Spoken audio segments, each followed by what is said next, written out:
ভারতে উৎপাদিত করোনা ভ্যাকসিনে অগ্রাধিকার পাবে বাংলাদেশ, জানালেন হর্ষবর্ধন শ্রীংলা। সম্পর্কের মানোন্নয়নেই সফর। Very good meetings, very good dynamics. India-Bangladesh relations are doing extremely well. তাদের যে ভ্যাকসিনগুলো ডেভেলপ করছে সেটা শুধু ভারতের জন্যই নয় এবং প্রথম দিকেই আমাদের জন্য সেটা অ্যাভেলেবল করা হবে। শামলাপুরে সিনহার সাথে কি ঘটেছিল তার পরিষ্কার ধারণা পেয়েছে র্যাব। চলছে সাক্ষ্য প্রমাণ জোগাড়ের কাজ। টেকনাফ থানার সিসিটিভির ফুটেজ দেয়নি পুলিশ। নারায়ণগঞ্জের রূপগঞ্জে হাতিলের কারখানায় অগ্নিকাণ্ড। 4 তলার ভবনের আগুন নিয়ন্ত্রণে আনতে কাজ করছে ফায়ার সার্ভিসের 15টি ইউনিট। এবছর কেন্দ্রীয়ভাবে পিইসি পরীক্ষা না নেওয়ার প্রস্তাব মন্ত্রণালয়ের। স্কুলে স্কুলে পরীক্ষা সহ আরও 3 বিকল্প প্রধানমন্ত্রীর কার্যালয়ে। করোনায় দেশে আরও 41 জনের মৃত্যু। পরীক্ষায় আগ্রহ বাড়াতে কমল ফি। অ্যান্টিবডি টেস্ট নিয়ে চলছে আলোচনা। গণপরিবহনে আগের মতো যাত্রী নিতে চায় মালিক শ্রমিকরা। অনুমতি পেলেই প্রত্যাহার করা হবে 60% বর্ধিত ভাড়া। মাদারীপুরে পদ্মার গ্রাসে বিলীন আরও এক স্কুল। মাত্র 2.5 কেজি করে চাল পেয়েছে দুর্গতদের 63 তথ্য সিপিবি।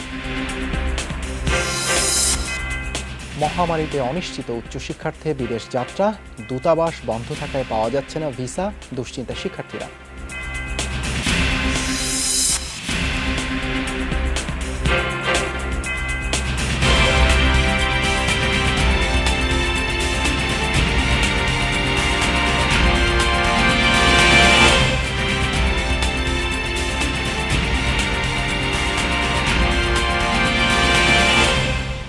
আমন্ত্রণ যমুনা নিউজে আপনাদের সঙ্গে আছি আমি দেবাশিস সরকার। এতক্ষণ শিরোনাম দেখছিলেন। দর্শক, আপনারা সবাই ঘরে এবং বাইরে সব জায়গায় কিছুক্ষণ পরপর হ্যান্ড স্যানিটাইজার দিয়ে হাত জীবাণুমুক্ত করে নেবেন।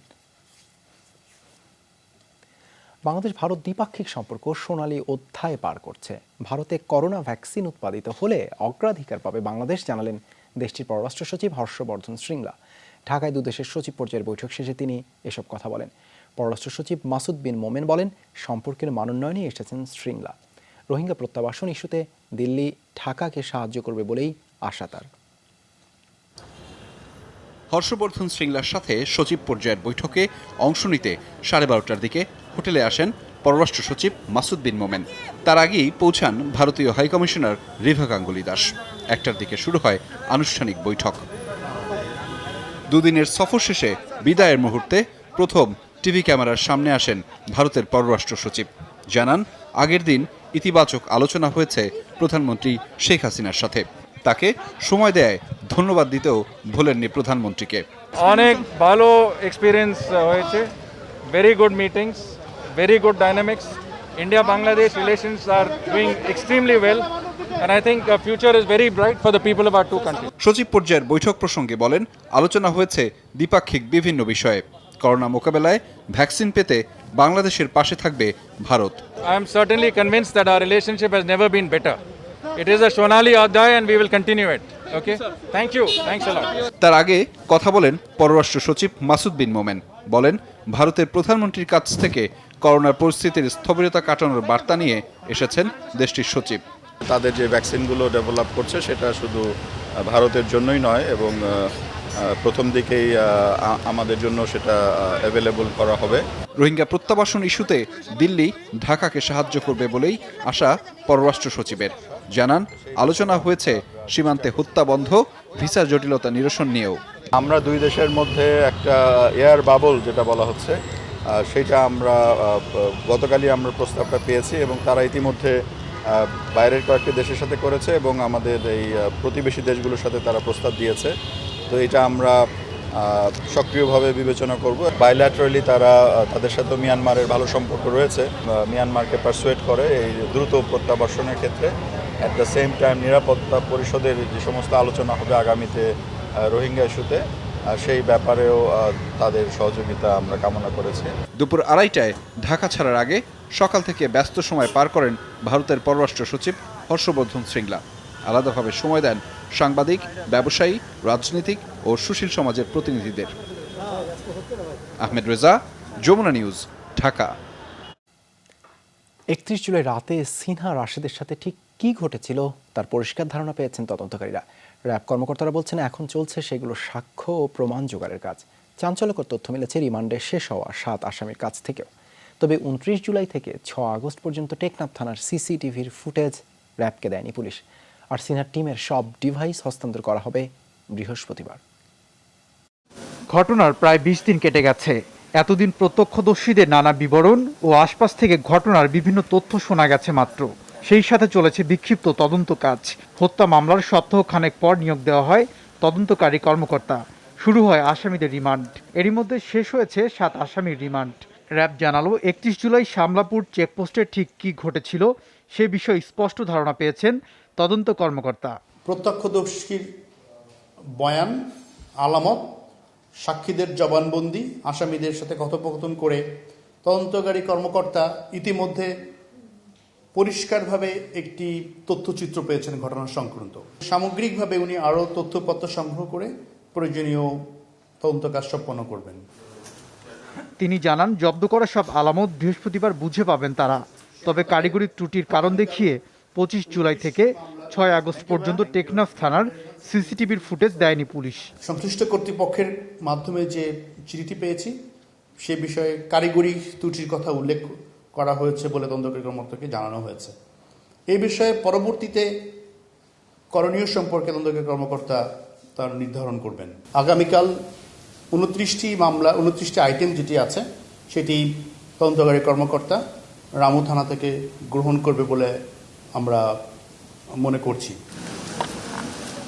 এদিকে সিনহার রাশেদের সহকর্মী শিপ্রা দেবনাথের কোনো ছবি জব্দ করা ডিভাইস থেকে ছড়ায়নি বলে দাবি করেছেন রামু থানার ভারপ্রাপ্ত কর্মকর্তা। জব্দকৃত মালামাল তাৎক্ষণিকভাবে আদালতে যায় না, আদালতকে ইনফরমেশন করা হয় যে এই মালামালটা পুলিশ জব্দ করে থানা হেফাজতে আছে মর্মে আদালতকে ইনফরমেশন দেওয়া হয়েছে। এ ঘটনায় মামলার পথে হাঁটতে শুরু করেছেন শিপ্রা, অপেক্ষা করছেন উচ্চ আদালতের সিদ্ধান্তের জন্য। ওবায়দুর রহমান, যমুনা নিউজ। এদিকে শিপ্রার ব্যক্তিগত ছবি ব্যবহার করে উস্কানিমূলক পোস্ট দেয়ায় 2 পুলিশ কর্মকর্তার বিরুদ্ধে ব্যবস্থা নিতে রিটের অধিকতর শুনানি ও আদেশ বৃহস্পতিবার। এই আদেশের জন্য ডিজিটাল নিরাপত্তা আইনে মামলার প্রস্তুতি নিয়েও অপেক্ষা করছেন শিপ্রা দেবনাথ। বিচারপতি জেবিএম হাসানের নেতৃত্বাধীন হাইকোর্টের দ্বৈত বেঞ্চ শুরুতেই প্রশ্ন রাখেন, শিপ্রা সংক্ষুব্ধ হয়ে থাকলে তিনি কেন নিজে আবেদন করলেন না। আদালত প্রশ্ন করেন কিভাবে শিপ্রার ব্যক্তিগত বিষয় নিয়ে জনস্বার্থে মামলা হতে পারে। উত্তরের পরই বৃহস্পতিবার আদেশের কথা বলা হয়। আদালত বলেছেন যে শিপ্রা যেহেতু অ্যাভেলেবল, তো শিপ্রা আসেননি কেন, আপনি এসেছেন কেন? তো আমি বলেছি মাই লর্ড, এটা আমাদের বিষয়টা একটা সংবিধানের বিষয়। আমাদের সংবিধানের যে জনগণই সকল ক্ষমতার মালিক, সেই জনগণকে অবমাননা করে কোনো কথা বলতে পারেন কি না দুজন রেসপন্সিবল পুলিশ অফিসার্স, এটা একটা কোশ্চেন। শিপ্রার সর্বশেষ অবস্থান ও নিরাপত্তার বিষয়টিও রাষ্ট্রপক্ষকে অবহিত করার কথা বলেন উচ্চ আদালত। ডিজিটাল নিরাপত্তা আইনে মামলার প্রস্তুতি নিয়েও এই রিটের আদেশের জন্য অপেক্ষা করছেন শিপ্রা, জানালেন তার আইনজীবী। 2 পুলিশ কর্মকর্তার বিরুদ্ধে রিট হয়েছে। আজকে সেই রিট আবেদনের শুনানি হয়েছে এবং আগামীকালকে যথাক্রমে মহামান্য হাইকোর্ট আদেশের জন্য রেখেছেন। সেই বিষয়টি আমরা জানতে পেরে তাৎক্ষণিক আমরা ব্যাক করেছি, আমরা সেদিকে প্রসিড হইনি। এর আগে মঙ্গলবার রাতে কক্সবাজার সদর থানায় 2 জন এসপি সহ অজ্ঞাতনামা 1 থেকে 150 জনের বিরুদ্ধে ডিজিটাল নিরাপত্তা আইনে মামলা করতে যান শিপ্রা। মামলা না নিয়ে তাকে রামু থানায় মামলা করার পাশাপাশি ট্রাইব্যুনালে যাওয়ার পরামর্শ দেন ওসি। ইব্রাহিম খলিল, যমুনা নিউজ, ঢাকা। নারায়ণগঞ্জের রূপগঞ্জে হাতিলের একটি 4তলা ফার্নিচার কারখানায় ভয়াবহ অগ্নিকাণ্ডের ঘটনা ঘটেছে। ফায়ার সার্ভিস জানায় রাত আনুমানিক 9টার দিকে কর্ণফোক এলাকার কারখানাটিতে হঠাৎই আগুন লাগে। ফার্নিস অয়েল সহ আসবাবপত্র তৈরির সরঞ্জামাদি থাকায় মুহূর্তে আগুন ছড়িয়ে পড়ে পুরো ভবনে। দাউ দাউ করে জ্বলতে থাকে আগুন। খবর পেয়ে ড্যামরা সহ আশেপাশের এলাকা থেকে ফায়ার সার্ভিসের 15টি ইউনিট ঘটনাস্থলে যায়। প্রায় 1.5 ঘন্টার চেষ্টায় রাত 10:30টার দিকে আগুন নিয়ন্ত্রণে আসে। এতে কেউ হতাহত হয়নি। আগুন লাগার কারণ জানাতে পারেনি ফায়ার সার্ভিস। করোনার কারণে এবছরের প্রাথমিক শিক্ষা সমাপনী পিইসি পরীক্ষা না নেওয়ার প্রস্তাব করেছে প্রাথমিক ও গণশিক্ষা মন্ত্রণালয়। এই সংক্রান্ত 4টি প্রস্তাব প্রধানমন্ত্রী কার্যালয়ে পাঠানো হয়েছে বলে জানিয়েছেন প্রাথমিক শিক্ষা প্রতিমন্ত্রী। তবে সেপ্টেম্বরে শিক্ষা প্রতিষ্ঠান খুললে সংক্ষিপ্ত পাঠ্যসূচিতে পিইসি পরীক্ষা নেওয়ার প্রস্তাবও দিয়েছে মন্ত্রণালয়। সচিব জানান, 2-3 দিনের মধ্যেই প্রধানমন্ত্রীর কার্যালয় থেকে এ সংক্রান্ত সিদ্ধান্ত জানা যাবে। এবছর প্রাথমিক শিক্ষা সমাপনী পিইসি ও ইফতেদিয়া পরীক্ষায় প্রায় 29 লাখ শিক্ষার্থীর অংশ নেয়ার কথা, কিন্তু করোনা মহামারীর প্রকোপে শিক্ষা কার্যক্রম বন্ধ থাকায় নভেম্বরে নির্ধারিত পরীক্ষা নিয়ে দেখা দিয়েছে অনিশ্চয়তা। এ অবস্থায় পরীক্ষা কিভাবে বা কবে নেওয়া হবে এ নিয়ে প্রাথমিক শিক্ষা মন্ত্রণালয় 4টি প্রস্তাব পাঠিয়েছে প্রধানমন্ত্রীর কার্যালয়ে। এর মধ্যে কেন্দ্রীয়ভাবে পিইসি পরীক্ষা না নিয়ে সংক্ষিপ্ত পাঠ্যসূচির ভিত্তিতে নিজ নিজ বিদ্যালয়ে পরীক্ষা নেওয়ার প্রস্তাবে গুরুত্ব দিচ্ছে মন্ত্রণালয়। আমরা স্কুলেই নেওয়ার চিন্তা ভাবনা করতেছি পরীক্ষাগুলো, স্ব প্রতিষ্ঠানে। ওই কেন্দ্রীয়ভাবে একটা জায়গায় এই করোনাকালীন যে আমাদের নিষেধাজ্ঞা দেয়া আছে সেগুলো আমরা চিন্তা ভাবনা করে স্কুলে পরীক্ষা নেওয়ার চিন্তা করতেছি। তবে এই পরিকল্পনার বাস্তবায়ন নির্ভর করছে করোনার সংক্রমণ পরিস্থিতির উপর। সেক্ষেত্রে সেপ্টেম্বরে স্কুল খুললে সংক্ষিপ্ত পাঠ্যসূচিতে পিইসি পরীক্ষা হতে পারে। প্রস্তাব আছে অটো পাসেরও। যদি সেপ্টেম্বরে স্কুল খুলে দিতে পারি তার জন্য একটা পরিকল্পনা আমাদের আছে। আমরা ধরেন অক্টোবরে যদি খুলি তার জন্য একটা, আবার নভেম্বর ডিসেম্বরে যায় যদি আমাদের এই করোনার কারণে করতে হয়, স্কুল খুলতে হয়, তখন আমাদের কি পরিকল্পনা, এরকম 3-4টা পরিকল্পনা আমরা পাঠাইছি মাননীয় প্রধানমন্ত্রীর কাছে। প্রস্তাব মানে তো এটা বাস্তবায়ন না, আমরা তো বলছি না বাস্তবায়ন, প্রস্তাবই তো বলছি। মাননীয় প্রধান একটু ধৈর্য ধরে আপনারা 2-3 দিনের মধ্যে হয়তো আমরা সিদ্ধান্ত পেয়ে যাব। পিইসি পরীক্ষা না হলে এর ভিত্তিতে এবছর বৃত্তিও দেয়া হবে না বলে জানিয়েছেন প্রাথমিক শিক্ষা প্রতিমন্ত্রী। আলমগীর স্বপন, যমুনা নিউজ, ঢাকা। করোনা পরীক্ষার ফি কমালো সরকার। হাসপাতালে টেস্টের ক্ষেত্রে 200 টাকার ফি হয়েছে 100, আর বাসা থেকে পরীক্ষার জন্য 500 টাকার পরিবর্তে দিতে হবে 300 টাকা। স্বাস্থ্যমন্ত্রী জাহিদ মালেক জানিয়েছেন, মূল্য, চাহিদা ও ভালো মন্দ বিবেচনা করে ভ্যাকসিন নিয়ে যারা কাজ করছে সবার সাথে যোগাযোগ করছে সরকার। এদিকে গত 24 ঘন্টায় করোনায় প্রাণ গেছে 41 জনের। নতুন রোগী শনাক্ত হয়েছে 2747 জন। বেশিরভাগ মানুষ উপসর্গ ছাড়াই করোনা পরীক্ষা করায়, তাই করোনা টেস্টের ফি অর্ধেকে নামানোর সিদ্ধান্ত নিয়েছে সরকার। করোনা শনাক্তের পরীক্ষায় ফি নির্ধারণ করে দেয়া স্বাস্থ্য মন্ত্রণালয়ের প্রজ্ঞাপনের পর থেকে টেস্টে আগ্রহ কমে যায় মানুষের। ফলশ্রুতিতে শনাক্তের হার নেমে আসে প্রায় অর্ধেকে। নমুনা পরীক্ষা এবং করোনার সার্বিক পরিস্থিতি বিবেচনা করে টেস্টের ফি 200 থেকে কমিয়ে 100 টাকা এবং বাসা থেকে পরীক্ষায় 500 টাকার পরিবর্তে 300 টাকা করার সিদ্ধান্ত নিয়েছে মন্ত্রণালয়। 2-1 দিনের মধ্যেই এই ফি কার্যকর করা হবে। সচিবালয় ব্রিফিংয়ে মন্ত্রী জানান, অ্যান্টিজেন বা অ্যান্টিবডি টেস্ট নিয়ে আলোচনা চলছে। সাধারণ মানুষের চিকিৎসা সেবা নিশ্চিতে কোভিড হাসপাতালগুলোকে নন কোভিড করার তালিকাও হচ্ছে।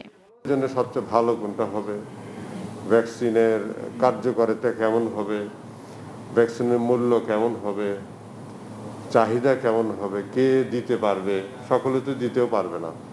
সব কিছু বিষয় বিবেচনা করে তারপরে আমরা একটা সিদ্ধান্ত মাননীয় প্রধানমন্ত্রীর কাছ থেকে আমরা পাবো। এদিকে করোনা পরিস্থিতি নিয়ে স্বাস্থ্য অধিদপ্তরের সংবাদ বিজ্ঞপ্তিতে জানানো হয়, গত 24 ঘন্টায় নতুন রোগী শনাক্ত হয়েছেন 2747 জন। নমুনা পরীক্ষা হয়েছে 14,678টি। আরও 41 জনের মৃত্যুতে মোট প্রাণহানি 3,781 জন। সুস্থ হয়েছেন 2,913 জন।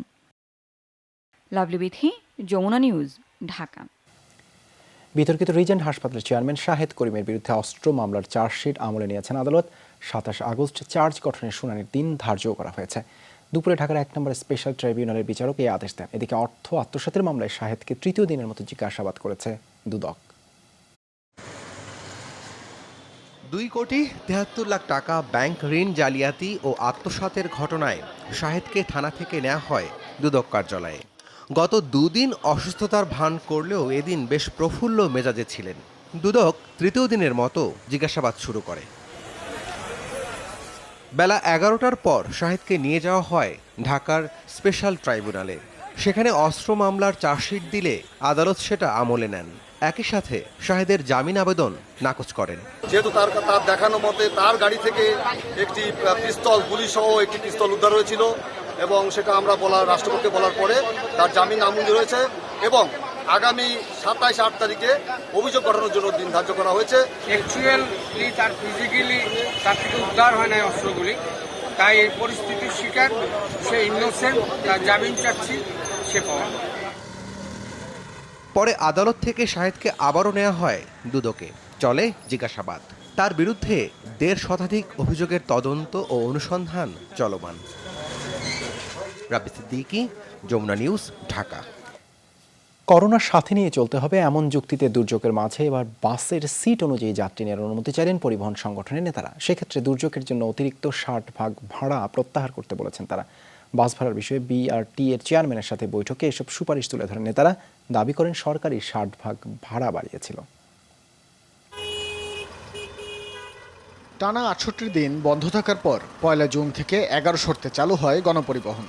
অন্যতম শর্ত ছিল অর্ধেক আসন ফাঁকা রাখার পাশাপাশি যাত্রীদের হাত ধোয়ার ব্যবস্থা রাখা। এসব নিয়মের খুব একটা তোয়াক্কা করেননি পরিবহন মালিকরা। অন্যান্য অনিয়মের পাশাপাশি ছিল অতিরিক্ত যাত্রী বহনের অভিযোগ। এসব বিষয়ে বিকেলে পরিবহন মালিকরা বৈঠক করেন বিআরটিএ চেয়ারম্যানের সাথে। অন্য যানবাহনে দূরত্বর বিষয়টি মানা না হলেও বাসের ক্ষেত্রেই জোর করে তা চাপিয়ে দেওয়া হচ্ছে বলে দাবি করেন তারা। যখনই সরকার বলবে ভাড়া কমিয়ে দেওয়ার জন্য, আমরা সঙ্গে সঙ্গে ভাড়া কমিয়ে দেবো। আপনারা অনেকেই আমাকে অনেকবার প্রশ্ন করেছেন যে বাংলাদেশে একবার কোনো জিনিসের দাম বেড়ে গেলে আর কমে না। আপনারা দেখবেন যে আমরা ২-১ দিনের মধ্যেই সরকারের সিদ্ধান্ত হয়ে গেলেই আমরা ভাড়া কমানোর জন্য আজকে সরকারের কাছে অনুরোধ করেছি। বাসে অতিরিক্ত যাত্রী হয়ে যারা ভ্রমণ করবেন তাদেরকে জরিমানা করার সুপারিশও করেন পরিবহন খাতের নেতারা। পরিস্থিতির উন্নতি হচ্ছে, দিন দিন পরিস্থিতি সব কিছু স্বাভাবিক হয়ে আসতেছে এবং করোনা নিয়েই আমরা চলাফেরা স্বাভাবিক করতেছি। সুতরাং আমাদেরকে যত সিট তত যাত্রী নেওয়ার অনুমতিটা স্বাস্থ্য মন্ত্রণালয় থেকে ক্যাবিনেট থেকে পাশ করে দেওয়া হোক, আমরা পূর্বের ভাড়ায় ফেরত যাব। বাস মালিকদের দাবি সহসাই মানা সম্ভব নয় বলে জানান বিআরটিএ চেয়ারম্যান। মন্ত্রিসভার সিদ্ধান্তের আগ পর্যন্ত বর্তমান নিয়মেই বাস চালাতে হবে বলে জানান তিনি। যাত্রী যত সিট তত সিট মানে যাত্রী উঠবে। এই ক্ষেত্রে মানে স্বাস্থ্যবিধির যে সামাজিক দূরত্বটা বাদে বাকি যত স্বাস্থ্যবিধি আছে সেগুলো অনুসরণ করবে। ক্ষতির মুখোমুখি হলেও জনগণের স্বার্থেই করোনার সময় পরিবহন চালাতে হয়েছে বলে দাবি করেন পরিবহন মালিক সংগঠনের নেতারা। সেজন্য আমাদের বিআরটি এর মোবাইল কোড নিয়মিত পরিচালনা করছি। ভাস্কর ভাদুরী, যমুনা নিউজ, ঢাকা। ১৫ আগস্ট হত্যাকাণ্ডের কুশলীদের মুখোশ উন্মোচন ও তাদের বিচারে একটি শক্তিশালী কমিশন গঠনের প্রস্তাব দিয়েছে ১৪ দল। দুপুরে জাতীয় শোক দিবসের ১৪ দলের সভায় এই সিদ্ধান্ত নেওয়া হয়। সভায় রাজনৈতিক জোটের শীর্ষ নেতারা বলেন, বঙ্গবন্ধু হত্যা ছিল একটি রাজনৈতিক হত্যা। দুপুরে জাতীয় শোক দিবস উপলক্ষে অনলাইনে আলোচনা সভা করে ১৪ দল। সমন্বয়ক আমির হোসেন আমুর সভাপতিত্বে এই আলোচনা সভায় যোগ দেন জোটের শীর্ষ নেতারা।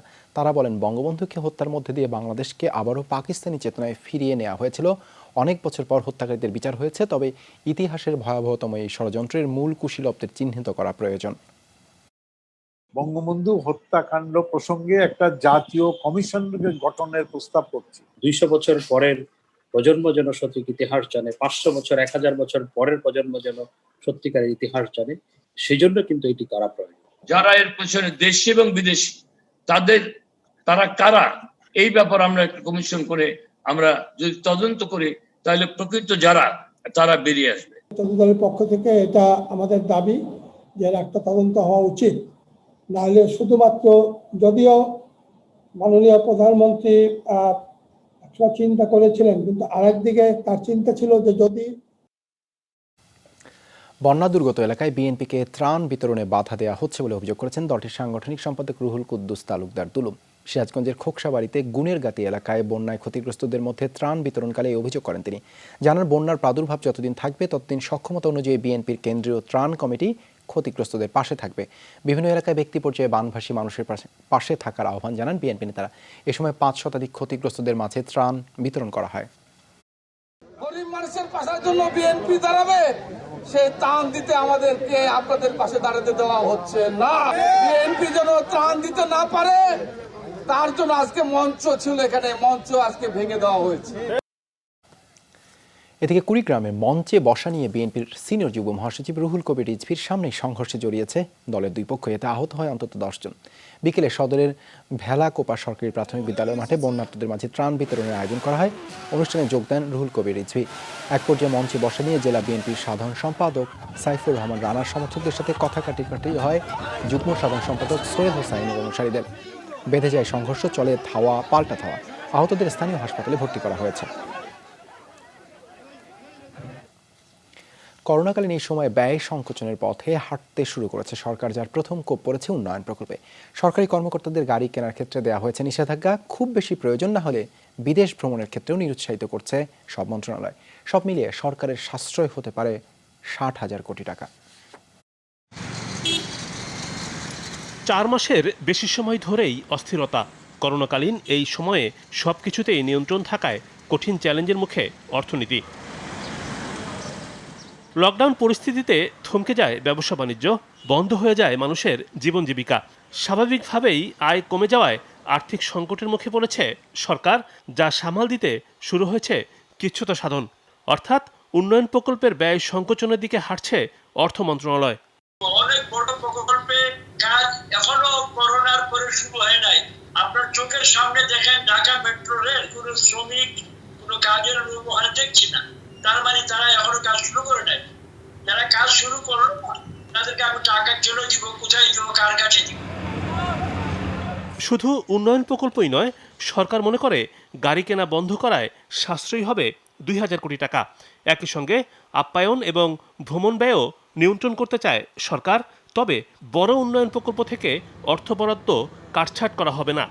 নিতান্ত প্রয়োজন না হলে বিদেশ না গেলে এমন ক্ষতি হবে না। এখন তো ডিজিটালি ওয়েবিনারে নানানভাবে অনেক কাজ করা যায়। এখন তো মিটিং গুলো আমরা ফিজিক্যালি করবো না, যার যার ঘরে বসে অফিসে বসে করবো। সেক্ষেত্রে আমাদের কিছু আনুষঙ্গিক ব্যয় যেগুলো আছে, আপ্যায়ন টাপ্যায়ন, এগুলো তো আমাদের বেঁচে যাবে। এছাড়া গাড়ি কেনার ব্যাপারে আপনারা ইতিমধ্যে জানেন একটা নির্দেশনা দেওয়া হয়েছে। স্মরণকালের সবচেয়ে বড় ঘাটতিতে রাজস্ব আয়।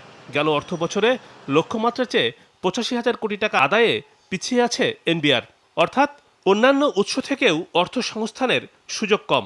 তাই ব্যয় নিয়ন্ত্রণ ছাড়া সরকারের সামনে বিকল্প নেই। উন্নয়ন পরিকল্পনার কিন্তু অনেক খরচ থাকে যেগুলোকে কিন্তু কাটছাট করা যায় শুরু থেকে। এটা কিন্তু উন্নয়ন পরিকল্পনা বাস্তবায়নে এমন কোনো এফেক্ট পড়ার কথা না। যে উদ্যোগটা নেওয়া হয়েছে আমি মনে করি এটা প্রশংসনীয়, কিন্তু এটা বাস্তবে কতটুকু সরকার করতে পারবে সেই ব্যাপারে আমি মনে করি যে এই ব্যাপারে শক্ত অবস্থান থাকা দরকার, কারণ এগুলোতে কিন্তু অনেক ভেস্টেড ইন্টারেস্ট আছে। তবে প্রতি বছর বাজেটে পরিচালন ব্যয় খাতে ধরা হচ্ছে বড় অঙ্কের অর্থ। গবেষণা সংস্থাগুলো মনে করে সংকটের এই সময় সরকারি চাকরিজীবীদের সুবিধাও সীমিত করা প্রয়োজন। যেগুলো পরিচালন ব্যয়ের মধ্যে অন্তর্ভুক্ত, সেই সুযোগ সুবিধাগুলো সরকার কিন্তু সাময়িকভাবে স্থগিত করতে পারে। কৃচ্ছ্রতা সাধনের যে মেজার্স গুলো, এটা কিন্তু আসলে সহায়ক হবে। সামনের দিনগুলোতে সরকারের যে রাজস্ব আদায় যেহেতু কমে যাচ্ছে, সেই যেটা প্রেশার আছে, সেই প্রেশারটা কিছুটা হলেও লাঘব করতে সরকারকে সহায়তা করবে। অর্থনীতি স্বাভাবিক করতে ধীরে ধীরে নিয়ন্ত্রণ তুলে নিচ্ছে সরকার। তবে কবে নাগাদ পুরোপুরি চাঙ্গা হবে সবকিছু তা কেউ জানে না। রিমন রহমান, যমুনা নিউজ, ঢাকা। তরুণদের মাধ্যমে দ্রুত গতিতে ছড়িয়ে পড়ছে করোনা সংক্রমণ, যাদের বয়স 20, 30 এবং 40 বছরের মধ্যে। এমন সংখ্যার কথা জানিয়েছে বিশ্ব স্বাস্থ্য সংস্থা। পশ্চিম প্রশান্ত মহাসাগরীয় অঞ্চলের পরিচালক জানান, বেশিরভাগই উপসর্গহীন, তাই তাদের কারণে মৃত্যু ঝুঁকি বাড়ছে দুর্বল বয়স্কদের। এদিকে ভ্যাকসিনের সুষ্ঠু বন্টন নিশ্চিতেও কাজ করার কথা জানিয়েছে সংস্থাটি। এশিয়া প্রশান্ত মহাসাগরীয় অঞ্চল করোনা মহামারীর এক নতুন অধ্যায়ে প্রবেশ করেছে, এমন তথ্য জানিয়েছে বিশ্ব স্বাস্থ্য সংস্থা। বলছে তরুণদের কারণেই দ্রুত সংক্রমণ ছড়িয়ে পড়ছে দেশে দেশে। ভার্চুয়াল ব্রিফিংয়ে পশ্চিম প্রশান্ত মহাসাগরীয় অঞ্চলের পরিচালক জানান, তরুণদের কারণে সংক্রমণ এবং মৃত্যু ঝুঁকিতে পড়ছে শারীরিকভাবে দুর্বলরা। মহামারী পরিস্থিতির পরিবর্তন হচ্ছে। যাদের বয়স 20, 30 কিংবা 40 বছরের মধ্যে, তারাই সবচেয়ে বেশি সংক্রমণ ছড়াচ্ছে। উপসর্গ না থাকা এদের অনেকেই জানে না তারা ভাইরাসটিতে আক্রান্ত কিনা, আর এজন্যই অন্যান্য রোগে আক্রান্তদের ঝুঁকি বাড়ছে। সংস্থাটি বলছে, করোনা মহামারী রোধে সবচেয়ে বেশি গুরুত্ব দিতে হবে ঘনবসতি এলাকাগুলোতে। এশিয়ার দেশগুলোতে এখন পর্যন্ত কোভিড-19 রোগী শনাক্ত হয়েছে প্রায় 60 লাখ। প্রাণ গেছে 1,22,000-এর বেশি। সবচেয়ে নাজুক অবস্থা ভারত, ইরান, সৌদি আরব, পাকিস্তান এবং বাংলাদেশের। এদিকে বিশ্ব স্বাস্থ্য সংস্থা বলছে, করোনার ভ্যাকসিন আবিষ্কার হওয়ার পর যেন বিশ্বের সবার কাছে পৌঁছানো যায়, এজন্য জাতীয়তাবাদ গড়ে তুলতে হবে। মহামারী মোকাবেলায় একই ভুল বারবার করা যাবে না। ভ্যাকসিন যেন দ্রুত সময়ে বিশ্বের সবার কাছে পৌঁছানো যায় তা নিশ্চিতে সব দেশের মধ্যে ঐক্যতা প্রয়োজন। এজন্য সরকারি ও বেসরকারি সেক্টরগুলোতে কাজ করছে WHO। বিশ্বে এখন পর্যন্ত 170টির বেশি প্রতিষ্ঠান কাজ করছে করোনার ভ্যাকসিন আবিষ্কারে। শেষ ধাপে রয়েছে কমপক্ষে 7টি কার্যক্রম। অমিত হাসান রবিন, যমুনা নিউজ।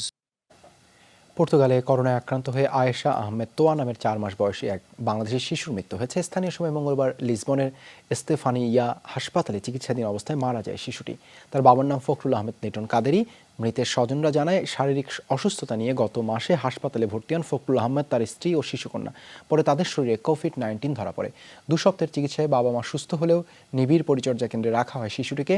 সেখানেই শেষ নিঃশ্বাস ত্যাগ করে তোয়া। তাদের দেশের বাড়ি কুমিল্লার দাউদকান্দিতে। শিশুটির মৃত্যুতে শোক জানিয়েছেন দেশটিতে বসবাসরত প্রবাসী বাংলাদেশিরা। আবারও পদ্মার করাল গ্রাসে পড়ল মাদারীপুর শিবচরের আরেকটি দ্বিতল ভবন। স্থানীয়রা জানায় গত 3 দিন ধরে পদ্মায় পানি বাড়ছে। এতে শিবচরের পদ্মা তীরবর্তী চরাঞ্চলের 3 ইউনিয়নের আবারও নদী ভাঙন বেড়েছে। গত রাতে বন্দরখোলা ইউনিয়নের কাজীর সুরা 26 নম্বর সরকারি প্রাথমিক বিদ্যালয়ের দ্বিতল ভবন কাম সাইক্লোন সেন্টারটি নদীগর্ভে বিলীন হয়। পাশে একটি কমিউনিটি ক্লিনিক, বন্দরখোলা ইউনিয়ন পরিষদ ও কাজীর সুরা বাজারের অর্ধশতাধিক দোকানপাট ভাঙন ঝুঁকিতে রয়েছে। এ নিয়ে চলতি বন্যা ও নদী ভাঙনে শিবচরে 4টি স্কুল নদীগর্ভে বিলীন হলো। 33 জেলায় বন্যায় আক্রান্ত হয়েছে 50 লাখের বেশি মানুষ। ক্ষতির মুখে কৃষিজমি, শস্য, গবাদি পশু, স্কুল, অবকাঠামো। ক্ষতির তুলনায় সহায়তার পরিমাণ অপ্রতুল। গবেষণা সংস্থা সিপিডি মনে করে বন্যা কবলিত এলাকার 63% মানুষের মধ্যে চাল বন্টন হয়েছে। বরাদ্দের ভিত্তিতে এক একজন পেয়েছে মাত্র 2.5 কেজি। আর বন্যা কবলিত 68 এলাকায় নগদ অর্থ বন্টন করেছে সরকার। এক্ষেত্রে জনপ্রতি পেয়েছে 3 টাকারও কম। বছরের এই সময়টাতে বাড়ে নদ নদীর পানি, প্লাবিত হয় দেশের বিভিন্ন নিচু এলাকা। কাজ হারিয়ে খাদ্য সংকটে পড়ে নিম্ন আয়ের মানুষ। সকালে বন্যায় ক্ষয়ক্ষতি এবং করণীয় নিয়ে এক নাগরিক সংলাপের আয়োজন করে Centre for Policy Dialogue CPD. সংস্থাটি মনে করে 50 লাখ মানুষ বন্যা আক্রান্ত হলেও মাথাপিছু ভিত্তিতে ত্রাণ বন্টন হয়েছে কম। 4 জন করে ধরলে পরিবার প্রতি চাল বিতরণ হয়েছে 10 কেজি। আর বন্টন করা নগদ অর্থের পরিমাণ 24 টাকা। এই বন্যাটা যেহেতু কোভিডের সাথে এসে এটার একটা দ্বিমাত্রিক একটা আমরা দেখছি যে এটার একটা ঝুঁকি আমরা দেখতে পাচ্ছি। বন্যায় ফসলের ক্ষতির পরিমাণ 350 কোটি টাকা। কৃষি জমি নষ্ট হয়েছে 1,25,000 হেক্টর। 81,000 টিউবওয়েল, 73,000 টয়লেট এবং প্রায় 2,000 শিক্ষা প্রতিষ্ঠান ক্ষতিগ্রস্ত হয়েছে।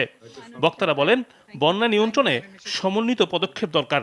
দীর্ঘস্থায়ী বন্যা বলে যে হইচই করছি এটা নিয়মিত হয়ে থাকে এবং আরো 1 মাসের জন্য প্রস্তুতি নিন। যে আমাদের এবার লাইভ স্টকের একটা বিশাল ক্ষতি হয়েছে। মানুষের জন্য সহায়তার হাতটা বাড়িয়ে দেয়া এটা আমাদের খুব প্রয়োজন। অর্থ সংকটের কারণে বন্যার্তদের সহায়তা এবার এনজিও সম্পৃক্ততা কম ছিল। তবে ডেল্টা প্ল্যান বাস্তবায়নের মাধ্যমে বন্যা নিয়ন্ত্রণ করতে চায় সরকার। বন্যা সমস্যার দীর্ঘমেয়াদী সমাধানে বাংলাদেশ ভারতের মধ্যে দ্বিপাক্ষিক সমঝোতা প্রয়োজন। এক্ষেত্রে 1974 সালে ইন্দিরা গান্ধীর বাংলাদেশ ভ্রমণের সময়ে যৌথ নদী কমিশন ভাবনা তাৎপর্যপূর্ণ ছিল। চীন, নেদারল্যান্ডের অভিজ্ঞতা এবং টেকনোলজি কাজে লাগিয়ে আমরা 2030 সালের মধ্যে বাংলাদেশকে ফ্লাড রেজিলিয়েন্ট কান্ট্রি গড়ে তোলার জন্য আমরা কাজ করতেছি। বেড়িবাঁধের বাইরে আর যেন আশ্রয়ণ প্রকল্প না নেওয়া হয় সেদিকেও ব্যবস্থা নেবার প্রতিশ্রুতি দেন মন্ত্রী। করোনার কারণে একটু শুরু হতে বিলম্ব হচ্ছে। রিমন রহমান, যমুনা নিউজ, ঢাকা। চাঁদা না দেয়ায় ইয়াবা দিয়ে ফাঁসানোর অভিযোগে চট্টগ্রামে বায়েজিদ থানার ওসি তদন্ত শহীদুল ইসলাম সহ 8 পুলিশের বিরুদ্ধে মামলা করেছেন এক ব্যক্তি। বিকেলে চট্টগ্রামের অতিরিক্ত মুখ্য মহানগর হাকিম আদালতে মামলাটি দায়ের করেন আব্দুল ওয়াহেদ। আসামিদের মধ্যে বায়েজিদ থানার ওসি তদন্ত ছাড়াও রয়েছে 2 জন এসআই, 3 জন এএসআই এবং 2 জন কনস্টেবল। আদালত মামলাটি গ্রহণ করে তদন্তের নির্দেশ দিয়েছেন বলে জানান বাদীপক্ষের আইনজীবী। বাদীর অভিযোগ 2 লাখ টাকা চাঁদা না দেয়ায় গত 13 জুলাই তাদের 3 জনকে মিথ্যে মামলায় গ্রেপ্তার করেন আসামিরা। কত স্বপ্ন সাধনা, মেধা আর কপালের জোরে সুযোগ মেলে বিদেশে উচ্চশিক্ষার, কিন্তু করোনা ভাইরাসের কারণে আটকে গেছে বিদেশ যাওয়া। এমন পরিস্থিতিতে অনিশ্চিত কয়েক হাজার বাংলাদেশি শিক্ষার্থীর শিক্ষা জীবন। সবাই অধীর হয়ে বসে আছেন কবে মিলবে ভিসা, যাবেন স্বপ্নের বিশ্ববিদ্যালয়ে। সুযোগ পাওয়ার জন্য তারুণ হাসান যুক্তরাষ্ট্রের অ্যালাবামা ইউনিভার্সিটিতে বাণিজ্য বিষয়ে স্নাতকোত্তর পর্যায়ে পড়ালেখার সুযোগ পেয়েছেন। কোভিডের কারণে দূতাবাস বন্ধ, পাওয়া যাচ্ছে না ভিসা, অনিশ্চয়তায় শিক্ষা জীবন। আমি আমেরিকার একটা স্টেট ইউনিভার্সিটিতে সুযোগ পেয়েছি পড়ালেখা করার, কিন্তু আমি যেতে পারছি না। এটা একটা মানুষের জন্য কতটা হতাশাজনক সেটা বলে বোঝানোর মতো না। ইউএসএতে মাস্টার্স করতে যাওয়ার কথা ছিল। বিদেশ যেতে না পারলেও শিক্ষা ঋণের কিস্তি টানছেন বহু শিক্ষার্থী। অনলাইনে ক্লাসে যোগ দিতে বলেছে শিক্ষালয়গুলো, কিন্তু শঙ্কা পরে যদি ভিসা না মেলে। সময় মতো আমার সেমিস্টারের ক্লাস শুরু করতে পারছি না, কারণ আমি ভিসা পাইনি এখনো পর্যন্ত। শুরু হবার কথা ছিল 2020-এর আগস্টে। কর্তৃপক্ষ প্রোগ্রামটিকে 2021-এ আরম্ভ করার বিজ্ঞপ্তি দিয়েছে। নেক্সট সেশনে যদি আমরা ভিসা পেয়ে যেতে না পারি আর কি, তাহলে আমাদের ফান্ডিং বা অ্যাডমিশন পুরোটাই ক্যান্সেল হয়ে যাবে। ক্যাম্পাসে সঠিক টাইমে পৌঁছাতে পারবো কিনা, এটা এখন সবথেকে বড় চিন্তার কারণ। ইচ্ছা ছিল মার্চ ফেব্রুয়ারি। কামরুল হাসান হিমেল দেশে স্নাতক করে মাস্টার্স করতে চান সুইডেনে, কিন্তু আবেদনই করতে পারছেন না। সবথেকে বড় যেটা সমস্যা হচ্ছে লাইফ থেকে একটা সময় চলে গেলে এই সময়টা হয়তো আর পাবো না। আমার লাইফে একটা বছর বেড়ে যাবে স্টাডি কমপ্লিট করতে। বাংলাদেশি স্টুডেন্টরা কয়েক হাজার শিক্ষার্থী পড়েছেন এমন বিপাকে, যেহেতু দূতাবাস ও বিমান যোগাযোগ স্বাভাবিক হচ্ছে না, তাই এই অনিশ্চয়তা। এখন পর্যন্ত আমাদের কাছে যতটুকু পরিসংখ্যান আছে তাতে প্রায় 15 থেকে 20,000 স্টুডেন্ট তাদের কার্যক্রম শুরু করেছে, কিন্তু কোভিডের কারণে স্থগিত হয়ে আছে। ইউনেস্কোর পরিসংখ্যান বলছে গত কয়েক বছরে গড়ে প্রায় 60,000 শিক্ষার্থী বাংলাদেশ থেকে বিদেশে পড়তে যেত। মহামারীতে এবার তা বন্ধ। শিক্ষার্থীদের পছন্দের দেশের তালিকায় উপরে আছে মালয়েশিয়া, যুক্তরাষ্ট্র ও অস্ট্রেলিয়া। নুরনবী সরকার, যমুনা নিউজ, ঢাকা। গণবিক্ষোভে এখনও উত্তাল বেলারুশ, প্রায় অবরুদ্ধ রাজধানী মিনস্ক। পশ্চিমাঞ্চলীয় সীমান্তে মোতায়েনকৃত সেনাদের সর্বোচ্চ প্রস্তুত থাকার নির্দেশ দিয়েছেন প্রেসিডেন্ট আলেকজান্ডার লুকাশেঙ্কো। এদিকে নতুন সরকার প্রতিষ্ঠায় বিরোধীদের সমন্বয়ে গঠিত হয়েছে ন্যাশনাল কোঅর্ডিনেশন কাউন্সিল। একে দেশের ক্ষমতা গ্রহণের পায়তারা আখ্যা দিয়েছেন প্রেসিডেন্ট। ২৬ বছরের শাসনামলে এত বড় চ্যালেঞ্জের মুখে পড়েননি বেলারুশ প্রেসিডেন্ট আলেকজান্ডার লুকাশেঙ্কো। প্রেসিডেন্টের পদত্যাগ আর রাজনৈতিক বন্দীদের মুক্তির দাবিতে দ্বিতীয় সপ্তাহের মতো স্লোগানে মুখরিত রাজধানীর ইন্ডিপেন্ডেন্স স্কোয়ার।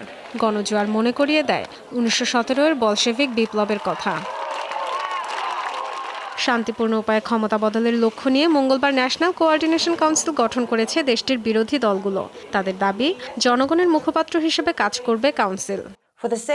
আলোচনার মাধ্যমে ক্ষমতা পরিবর্তনের পথ খুঁজে বের করতে কাজ করবে কাউন্সিল। অনুসরণ করবে সংবিধানের মৌলিক নীতিগুলো। ইউরোপের নেতাদের আহ্বান জানাবো বেলারুশের জনগণের পাশে দাঁড়ানোর জন্য। বিরোধীদের কাউন্সিল গঠনকে ক্ষমতা দখলের ষড়যন্ত্র হিসেবে আখ্যা দিয়েছেন বেলারুশের প্রেসিডেন্ট। পরিস্থিতি জটিল হয়ে ওঠায় পশ্চিমাঞ্চলীয় সীমান্তে সেনা মোতায়েনের ঘোষণা দিয়েছেন তিনি। কিছু পশ্চিমা দেশের প্রতিনিধিরাও বেলারুশ নিয়ে বিবৃতি দিচ্ছে, যারা আসলে জানেও না এই দেশটি কোথায়, এখানে কি হচ্ছে। আমরা সঠিক সময়েই পশ্চিম সীমান্তে সেনা মোতায়েন করেছি। ক্ষমতা দখলে হেডকোয়ার্টার তৈরি করেছে বিরোধীরা, কিন্তু তাদের উদ্দেশ্য সফল হবে না। বেলারুশ পরিস্থিতি নিয়ে উদ্বেগ জানিয়েছে জার্মানি। চলমান আন্দোলনকে শান্তিপূর্ণ আখ্যা দিয়েছেন মার্কিন প্রেসিডেন্ট ট্রাম্প। এ বিষয়ে রাশিয়ার সাথে আলোচনা করবেন বলেও জানিয়েছেন। রাশিয়ার প্রেসিডেন্ট পুতিনের সাথে কথা হয়েছে। জনগণের আন্দোলনের অধিকার অবশ্যই থাকা উচিত। শান্তি প্রতিষ্ঠায় জাতীয় পর্যায়ে বিতর্ক আয়োজনের বিকল্প নেই।